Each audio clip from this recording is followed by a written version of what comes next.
Well, what a delight to be here. It is truly an honor to be in the company of these esteemed scholars. Thank you for being here. My name is Jeff Johnson. I am the president of Israel Today Ministries. We have provided over the years tens of thousands of meals to children, families, Holocaust survivors in Israel and Judea and Samaria, otherwise known as the West Bank. And that's what principally we do. Also, I'm the adjunct professor at Arlington Baptist University, systematic theology.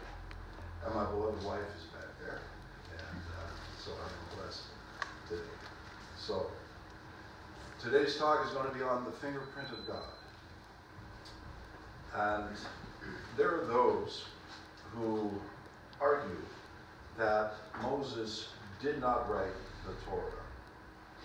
However, for our purposes today, we will assume that Moses penned the words and that he is describing to us the creation process in Genesis chapter 1 and 2. And in the introduction of the first paragraph of Genesis, Moses begins by saying, Bereshit bara Elohim. In the beginning, God created.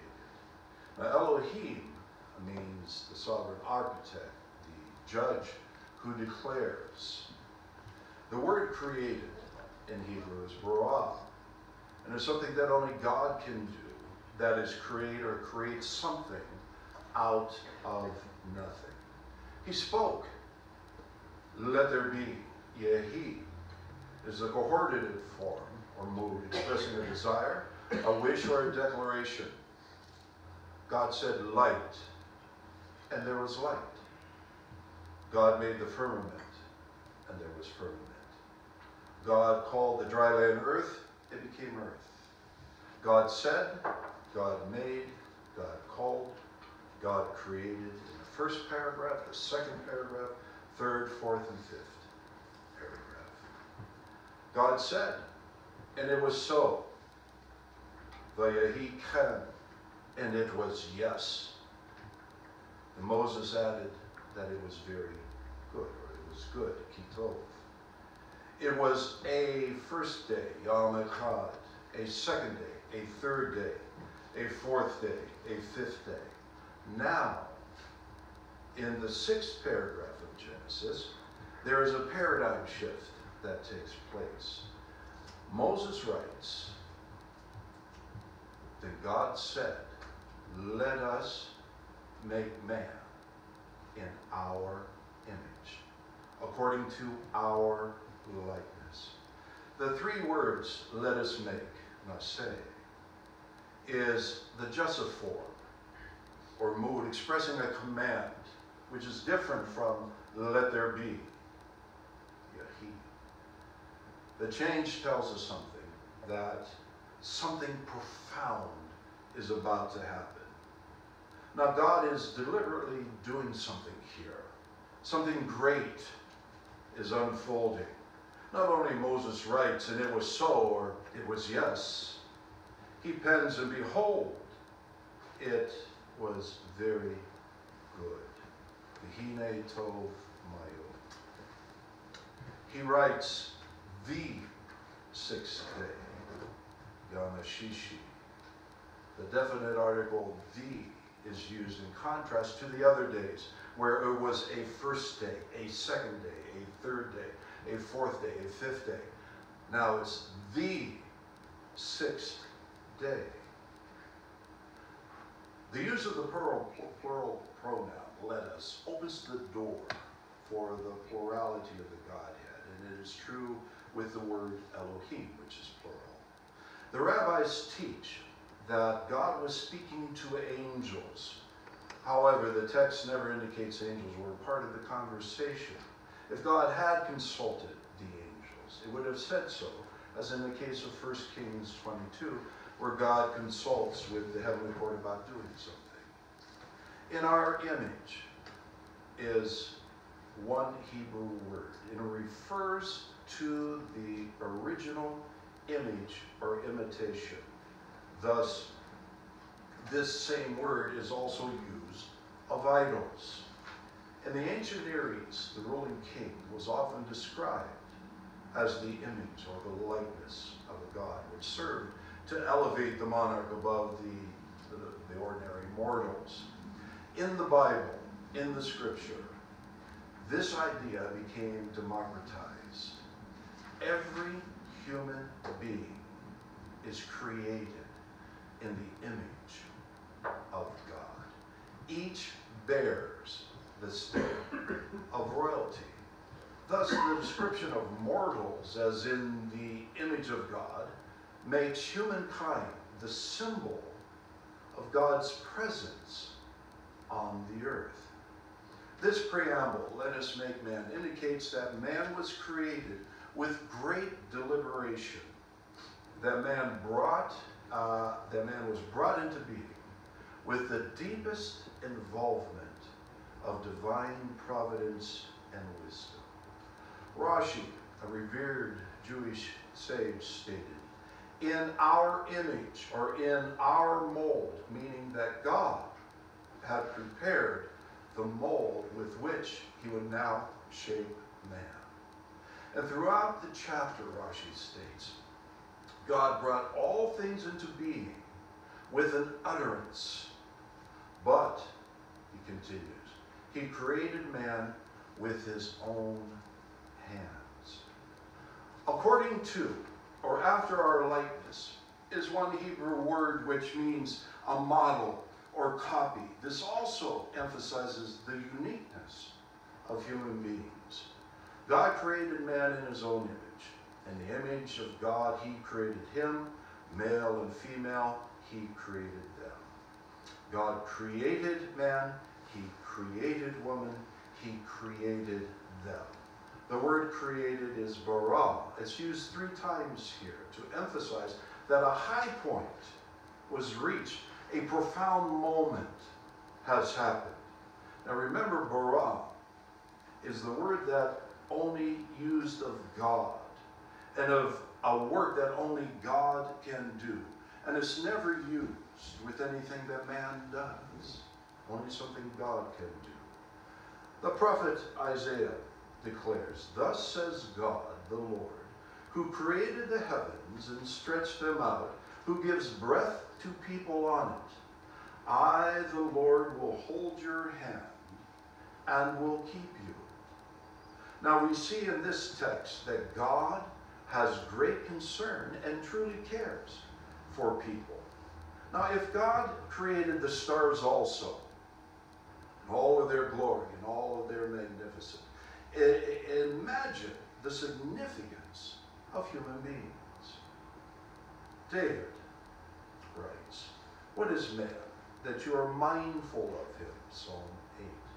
The term mindful suggests that God is continually thinking about people. We are constantly on his mind. He also writes with extreme pathos. He says, "I am poor and needy, and yet the Lord thinks about me." The word thinks has the idea to regard and to value. Now, if you have an iPhone, I guarantee you have photos of your loved ones, your wife, your husband, your children, your grandchildren. If God has an iPhone, your photo is on that. He thinks about you. The Apostle Paul states, "For in him we live and move and have our being." In Genesis 2, verse 7, Moses gives us an account of God creating Adam. "Then the Lord God formed the man of dust from the ground and breathed into his nostrils the breath of life. And man became a living soul." The verb formed is vayitzer, Hebrew, is often used in the Bible to describe the activity of a potter. Yitzer, or formed here, translated formed in English, is used here, whereas in chapter 1, bara, created, was used. And again, bara emphasizes something that only God can do, that is create, or creating something out of nothing. He spoke, and it was so, the first chapter says. In contrast to chapter 2, Yitzer, formed, emphasizes to mold or shape or design out of something. And in this case, the story tells us it was out of the dust of the earth that Adam was created. Although man was created out of something, it was only something that God could do. Yitzer, used of a potter, shaping clay. Goldsmiths, making idols. Regarding even the shaping of the Messiah's body in the womb, Isaiah 49. God forms the hearts. God formed man, Psalm 119. God spoke the whole universe and all therein to existence. However, in chapter 2, he did not speak, according to Moses, "Let there be man." The text implies that with his own hands, as it were, he created Adam. Created in the divine image, both man and woman, he created on the sixth day. Both were created in the image of God. And Moses tells us that God breathed into the nostrils of Adam the breath of life. The breath of life in chapter 2, verse 7, deals with the immaterial part of man. The Hebrew, in the Hebrew it is Neshmat Chaim. This is the Neshama, or the breath of God. And the word is used 25 times in the Tanakh, in the Old Testament. God's breath brings animation, causing Adam to become a living soul. Job, in Job chapter 32, it is recorded, but it is the spirit in man, the breath of the Almighty, that makes him understand. God's breath, in other words, brings spiritual understanding. Therefore, the result is moral capacity. The Hebrew word ruach, spirit or wind, is used of God, man, animals, idols. The word neshama, breath, is only used of God and man, except the ones where it is used of animals, in Genesis 7. But it is this breath of God, this neshama, that produced the life in Adam. The neshama is also found in animals, as we said, but only to Adam is it directly given. Only to Adam does Moses say that God breathed into his nostrils the breath of life, making Adam somewhat distinct from the animal kingdom. This means that not only is man physical, man is also spirit. The result of breathing in the breath of God was that Adam became a living soul, nephesh chaya.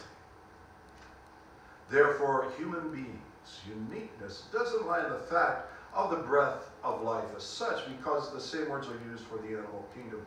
However, the uniqueness of human beings lies in the fact that we have the image of God, and the animal kingdom does not. So God created man in his own image. In the image of God, he created him. Male and female, he created them. Again, Rashi states, thus, the human being is a combination of the earthly and the divine. He continues, and he blew into his nostrils the soul of life. God thus made man out of both lower, or earthly, and upper, or heavenly matter. His body from the dust, and his soul from the spirit. The Jewish sages stated in the Chumash that one who blows from within himself, indicating that man's soul is part of God's essence. The word soul derives from the Hebrew root nephesh, which has several connotations according to Al Novak. He says, the word soul indicates breath, or the principle of life. When this breath is absent, there is death. At death, the spirit is departed. He says mind and rationality. The idea is that the soul not only discovers the trustworthy, but persuades the whole person to place his trust in it or cast his all upon it. He says 3, the seat of affections, feelings, and emotions, the soul, he writes, which the Lord breathed into the body, feels after the Lord, and upon discovering him, is moved to rejoice in him. And finally, he says it signifies a person, that which can love or hate, that which can sing or be sad, that which can be excited by the right or by the wrong, makes up the total personality. Benjamin Blake states, the soul came from God, and it returns to spend eternity with its divine source. Nahum Sarna declares, humans are different from the beasts of the field by their intellect, their free will, their self-awareness, consciousness of the existence of others, conscience, responsibility, and self-control.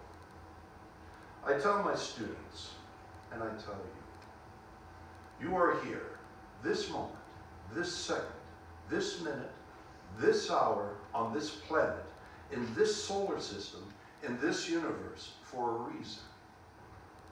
You are no mistake. God makes no mistake.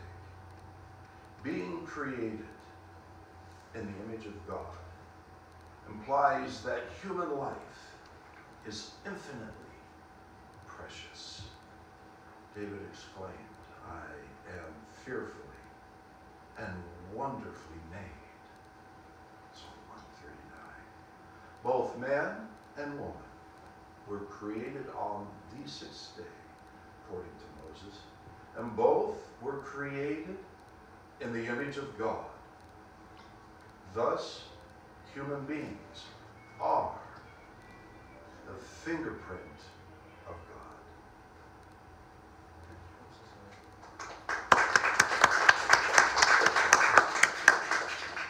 Thank you very much.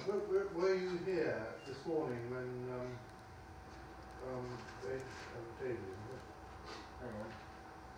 when Stephen gave his presentation? No, sir, I was. All right, okay. Right. But we have an immediate question over there. Yes, sir. Are you David? I'm No, okay. I'm Chris. Hi, Chris. I have a couple questions. But the first one is, how do you define the image of God, and where does the likeness to God come into play in what you're? Yes, sir. Well, our ability, some of these things that Beck suggested, that we have the ability to create, have just an awareness that we exist. We have the capacity to love, to create. These are the characteristics that Moses is implying. The image of God is the personality, if we can say it that way, of God. Well, if you were to define God, which we cannot, Augustine said if we could define God, it's not God, it's an idol, But just the ability to love, to hate, to create, to think, to appreciate, to create music, things of that nature. That would be being created in the image of God. God is a spirit, the scripture says. We put anthropomorphic images like hands, face, things of this nature. And for Christians, Jesus is God in the flesh. But in terms of God in Genesis 1 and 2, he's the spirit. So there are no hands or feet. So when we're created in the image of God, we're not talking about the face, the hands. We're talking about the inner being, the soul, the ability to do such things as we said, the creating, the loving, the hating, the pondering mysterious things. Which now I love dogs. I have a dog. Mr. Fred is his name. I have never seen Mr. Fred just admire a sunset. You know what I'm saying? Or to create something. But human beings can do that. And this is part of being in the image image, created in his image. It makes us unique, different from the animals. I ask because, I mean, a dog might not admire a sunset, but certain other simians can create, communicate, Oh, sure. in relation. On a So- very basic level, And- obviously, yeah. That's why I was asking about Yeah, the likeness yes, as well as the image. yes.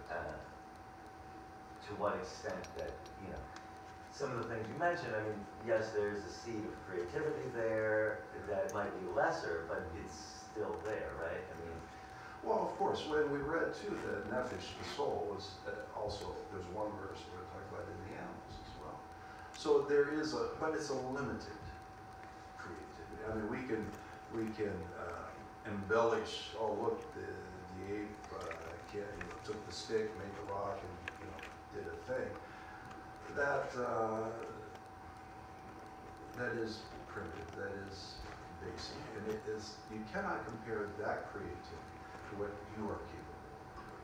You are far capable of doing greater and more wonderful things than an ape getting a stick and a rock and doing something with it. So this is what we I have the refer to. unfortunate role of having to be devil's advocate as well. Please.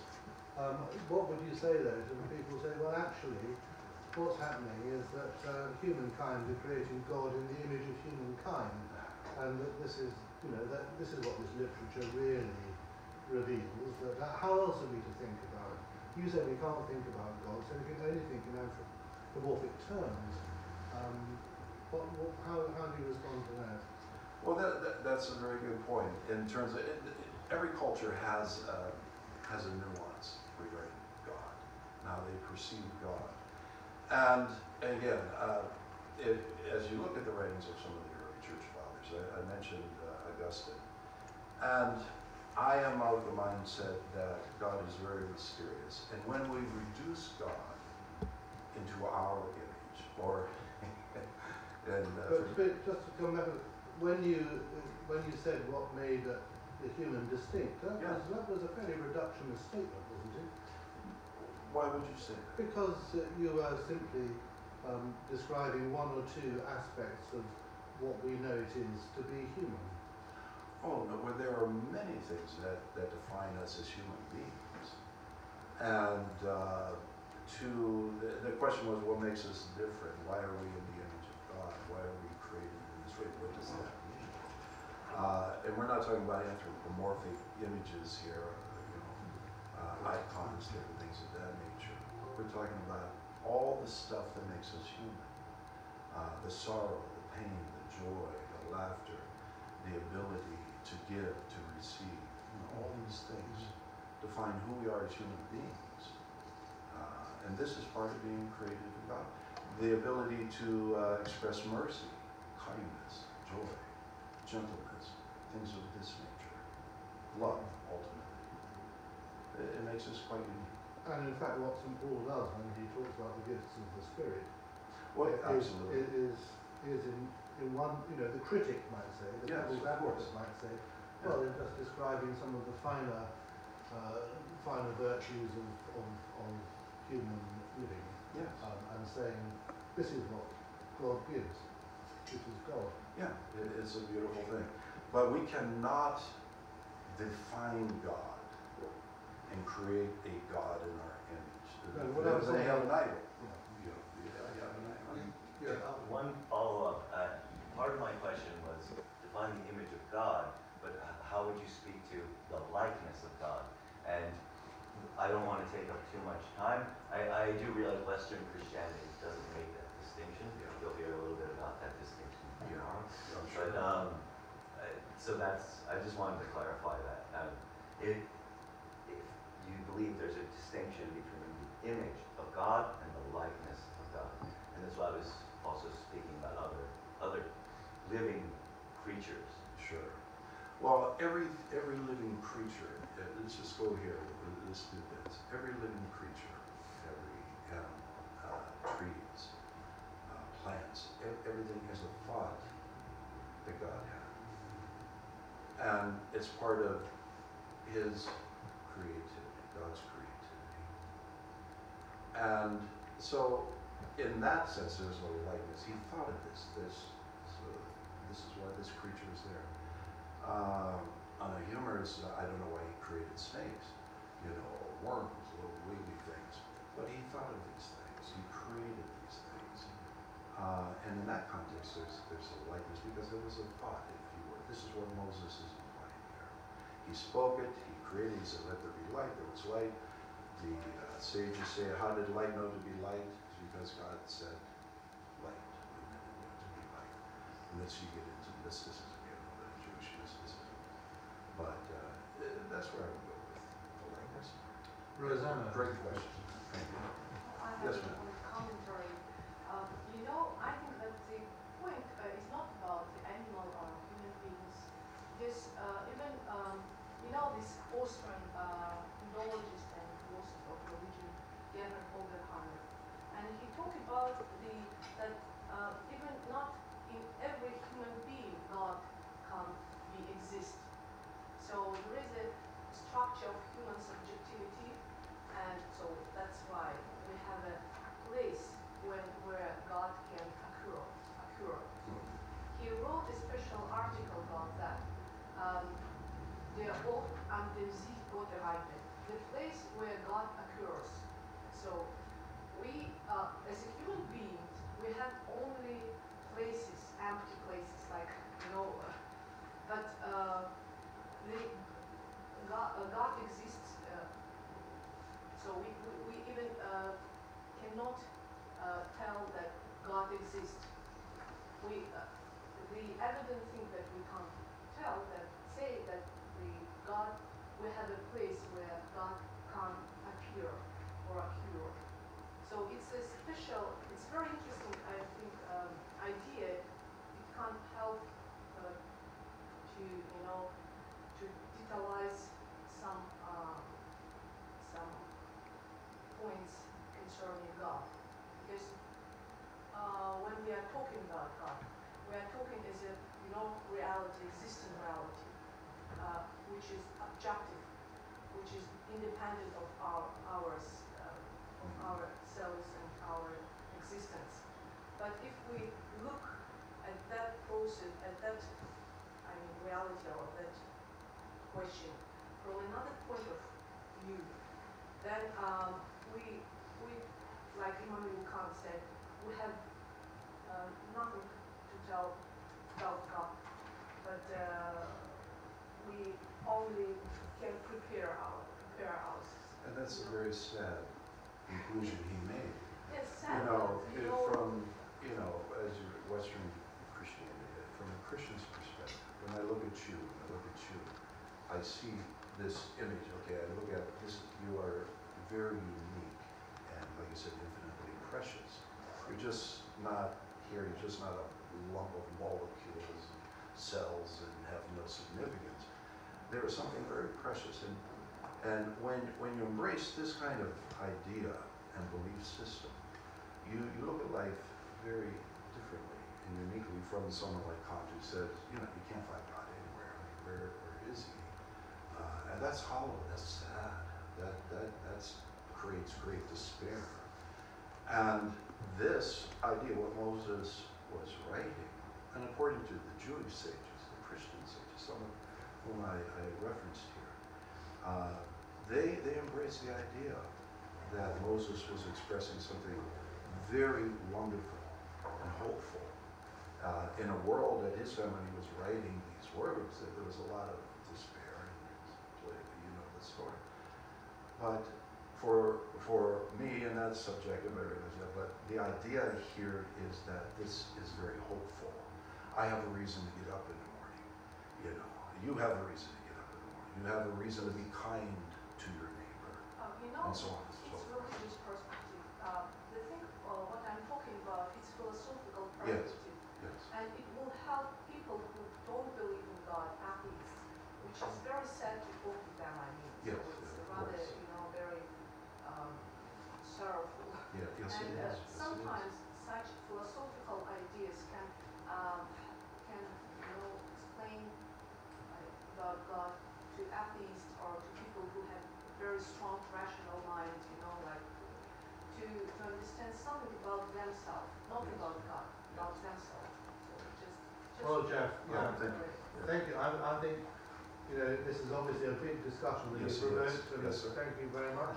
And perhaps you can carry on talking over lunch, but Thank you for thanks, this thanks opportunity. for being here. Thank you Yeah. for being here, guys.